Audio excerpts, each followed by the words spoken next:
Hola a todos, objetivo de hoy, aprender el tiro parabólico en menos de 7 minutos. Para ello vamos a empezar explicando lo que es la composición de movimientos. En este caso, en este ejemplo que os voy a poner, solo vamos a usar la fórmula de que el espacio es la velocidad por el tiempo y vamos a empezar imaginándonos un río. Este río tiene una longitud de 100 metros y tenemos un nadador que lo quiere recorrer yendo a 10 metros por segundo. Suponemos que no hay corriente, así que el nadador describirá una trayectoria rectilínea hasta llegar a la otra orilla. Ahora aplicamos a este caso la fórmula del espacio igual a velocidad por tiempo. En este caso longitud es velocidad del nadador por el tiempo y al despejar nos da 10 segundos. Ahora vamos a un río que tiene la misma anchura, el nadador se mueve a la misma velocidad, pero el río tiene una corriente de 5 metros por segundo. Y aquí os hago la pregunta clave, ¿creéis que tardará más tiempo, menos tiempo o el mismo?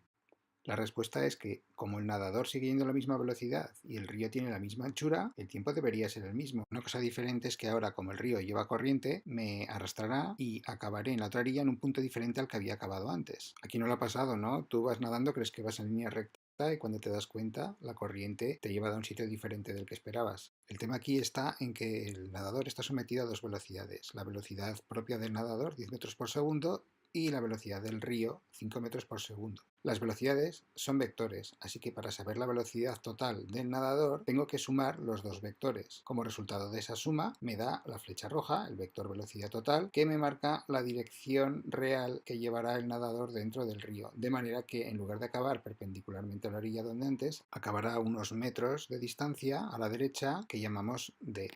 Vamos a hacer los cálculos para demostrar que el nadador va a tardar lo mismo en recorrer el río, la longitud del río es la misma, la velocidad del nadador es la misma y hay que despejar el tiempo y lógicamente pues va a dar lo mismo 10 segundos. Mientras tanto, ¿qué pasa horizontalmente? Pues la verdad es que el nadador a la única velocidad que está sometido horizontalmente es la velocidad del río. Por lo tanto, la distancia horizontal será la velocidad del río por el tiempo que acabamos de calcular. Porque claro, el mismo tiempo que el nadador ha estado nadando para alcanzar la otra orilla es el mismo tiempo que el río le ha estado empujando hacia la derecha.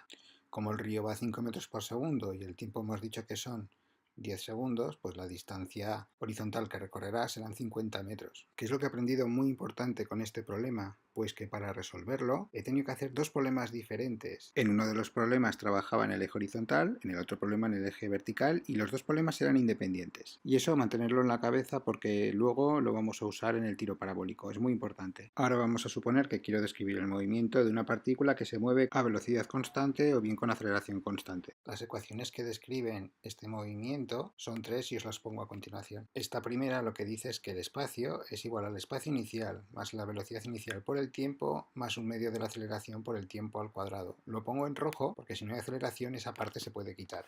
La segunda lo que dice es que la velocidad de una partícula es su velocidad inicial más la aceleración por el tiempo. Y la tercera lo que dice es que la velocidad de una partícula al cuadrado es su velocidad inicial al cuadrado más dos veces su aceleración por el espacio recorrido. Y la mejor manera de aprenderlo ahora es verlo con un ejemplo. Vamos a poner que tengo un cañón situado a una altura de 98 metros y lanza un proyectil a una velocidad de 10 metros por segundo, una velocidad horizontal. Estamos sometidos a la acción de la gravedad. Ahora, antes de empezar el problema, nos falta una cosa muy importante. El cañón está arriba, pero ¿dónde estamos nosotros? Porque si nos ponemos arriba, veremos caer el proyectil y diremos, mira, ha caído ahí abajo, a una altura igual a menos 98 metros respecto de donde estamos nosotros. Y si nos colocamos debajo, diremos, mira, ahí está el cañón situado a 98 metros por encima de nosotros y el proyectil cae a una altura igual a cero respecto de donde estamos nosotros.